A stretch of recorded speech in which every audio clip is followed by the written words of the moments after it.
Hello my dear student, welcome back to my channel master classes. My name is Talib. आप देख रहे हो master classes YouTube channel. आज start करने वाले हैं हम अध्याय 10 प्रकाश का परावर्तन तथा अपवर्तन, कक्षा 10 विज्ञान का ये चैप्टर है, जो कि आज पहला लेक्चर है इसका और आज से इस चैप्टर की शुरुआत कर रहे हैं। अध्याय 10 है आपके कक्षा 10 विज्ञान में। आपके 3 विज्ञान हैं, एक रासायनिक विज्ञान, एक जीव विज्ञान और एक भौतिक विज्ञान। जो कि भौतिक विज्ञान आपका 10 से स्टार्ट है, चैप्टर नंबर 10 यानी कि अध्याय 10 से स्टार्ट है, जिसका नाम है प्रकाश का परावर्तन तथा अपवर्तन, यानी कि reflection of a light and refraction of a light. मतलब reflection and refraction of a light, English में इसका चैप्टर का नाम है। और आपको बता दें कि पहले इस चैप्टर की दो चैप्टर हुआ करते थे, जिसको एनसीईआरटी वालों ने दोनों चैप्टर को मिक्स करके एक चैप्टर बना दिया, जिसका नाम रख दिया प्रकाश का परावर्तन तथा अपवर्तन।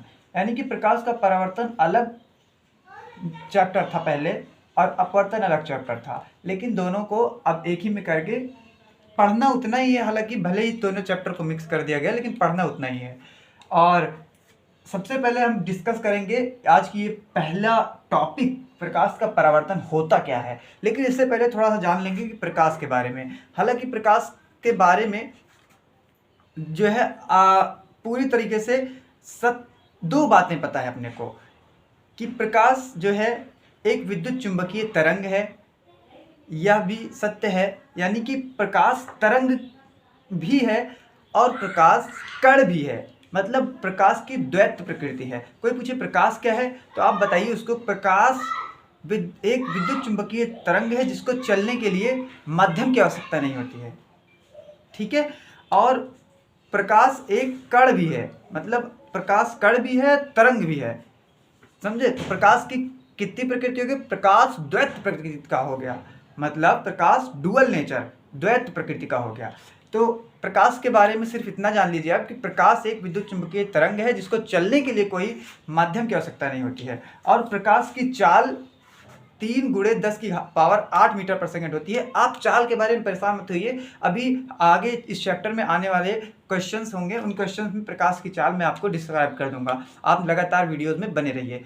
तो जल्दी से अपने मेरी वीडियोस को अपने दोस्तों में शेयर कर दीजिए। और इस चैप्टर के आज धुआंधार तरीके से शुरुआत करते हैं और पहला टॉपिक इसका डिस्कस करते हैं, प्रकाश का परावर्तन यानी कि रिफ्लेक्शन ऑफ अ लाइट। आपने देखा होगा कि बचपन में बहुत खेले होंगे आप। कोई दर्पण ले लेते होंगे, दर्पण जिसको आप आईना बोलते हैं। कोई टुकड़ा लिया होगा आईने का और अपने छत पे से खड़े होके अगर उसको धूप की तरफ ऐसे कीजिए तो वहाँ से कुछ प्रकाश निकलता है, जो आप देखे होंगे। आप बचपन में खेले होंगे कि ऐसे प्रकाश इस पर टकरा कर कहीं जाता है और वहाँ पे उजाला दिखता है, हमको उजाला दिखता है। मतलब प्रकाश आता है, इस पे टकरा के चला जाता है, वहाँ इधर कहीं पे जहाँ पे अंधेला होता है वहाँ मारिए आप उसको तो वहाँ उजाला दिखाई देने लगता है। यही है प्रकाश का परावर्तन। अब इसको अच्छे से भाषा में हम लिख के कैसे पढ़ेंगे, कैसे समझेंगे, कैसे रिप्रेजेंटेशन देंगे, मतलब कोई पूछेगा तो बताएंगे कैसे, वो मैंने यहाँ पे लिख दिया है, आप इसको नोट कर लेना, ठीक है। मैं इसको पढ़ के सुना देता हूँ, आपको समझा देता हूँ प्रकाश का परावर्तन आखिर होता क्या है। ये क्लास 10th भौतिक विज्ञान का पहला चैप्टर है, जो कि 10वां चैप्टर है आपका विज्ञान का, प्रकाश का परावर्तन तथा अपवर्तन। तो परावर्तन को पहले हम पढ़ेंगे, अपवर्तन को आगे आने वाले लेक्चर्स में पढ़ेंगे, लेकिन पहले परावर्तन की ब्रांच को, परावर्तन के जितने भी टॉपिक्स हैं उसको खत्म करेंगे, ठीक है। पहला टॉपिक है प्रकाश का परावर्तन, इसको पढ़ते हैं। अब रोज बरोज क्लासेस आएंगे, ठीक है। जब प्रकाश, कोई प्रकाश है, जब प्रकाश सूर्य से प्रकाश निकलता है या कहीं से भी प्रकाश आता है, टॉर्च से या कहीं से भी, जब प्रकाश किसी पॉलिशदार सतह, पॉलिशदार 2 बार लिख दिया गया, चलिए आप एक बार कर लीजिएगा, उसको मिटा लीजिएगा। पॉलिशदार सतह यानी कि जैसे पॉलिशदार सतह में क्या आ जाता है, दर्पण आ जाता है और भी बहुत सारी चीजें होती है। पॉलिशदार सतह हो, बस वो पॉलिशदार सतह से टकराता है तो उसी माध्यम में वापस लौट जाता है। अब ये भैया क्या है, थोड़ा सा समझाओ जरा सर।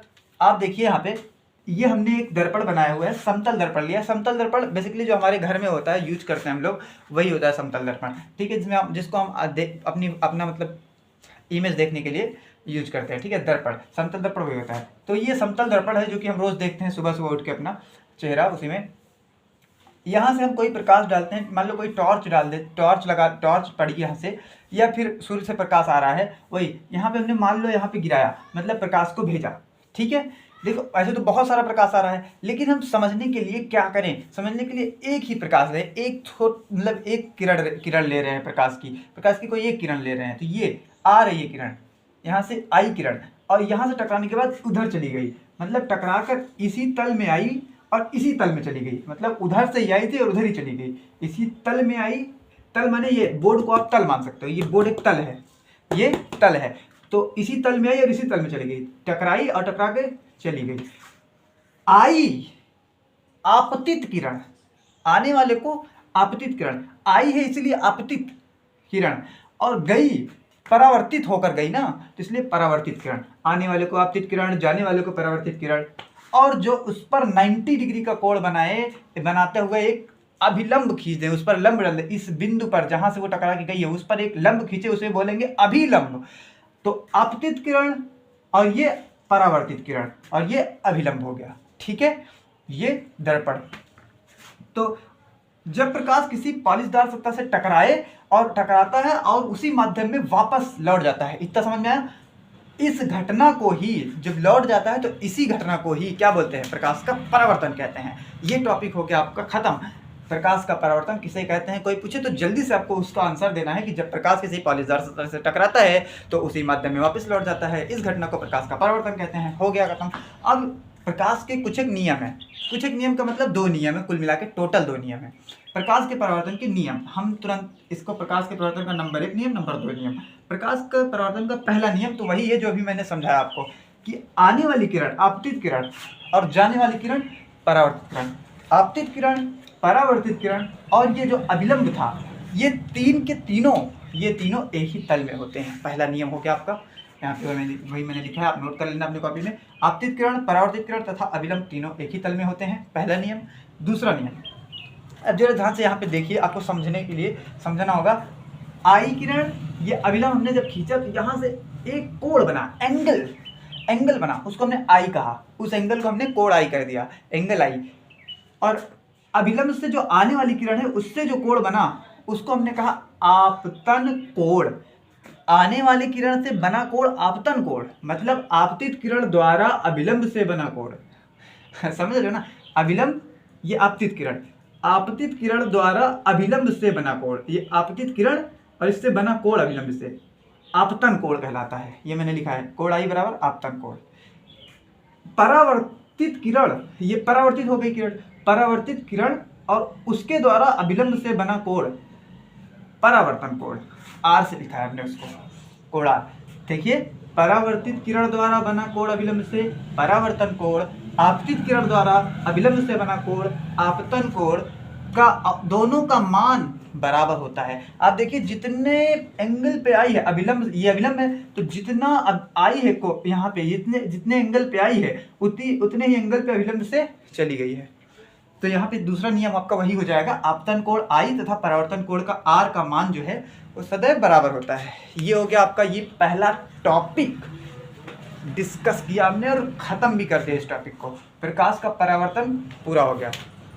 नेक्स्ट वीडियो में हम देखेंगे कि प्रतिबिंब क्या होता है, उसके बारे में सीखेंगे। हमें इस परावर्तन पर आधारित बहुत सारी घटनाओं पर गोलीय दर्पण द्वारा प्रतिबिंब के बनने की 6 कंडीशन आप बुक में देखेंगे तो दी गई है पीछे, हमको उसको डिस्कस करना है। उसके लिए आपके पास थोड़े से औजार होने चाहिए, हथियार होने चाहिए, मतलब आपके अंदर बेसिक्स मजबूत होना चाहिए थोड़ा सा। तो बेसिक्स मजबूत करने के लिए अगली वीडियो से हम क्या करेंगे, छोटी छोटी चीज़ों के जैसे प्रतिबिंब, दर्पण, ये सब छोटी छोटी चीज़, फोकस बिंदु क्या होता है, वक्रता त्रिज्या क्या होती है। अब आप लोग नए हैं 10 में तो आपको ये सब नहीं पता, तो ये बेसिक छोटी छोटी चीज़ें हम कल की वीडियो में डिस्कस करेंगे।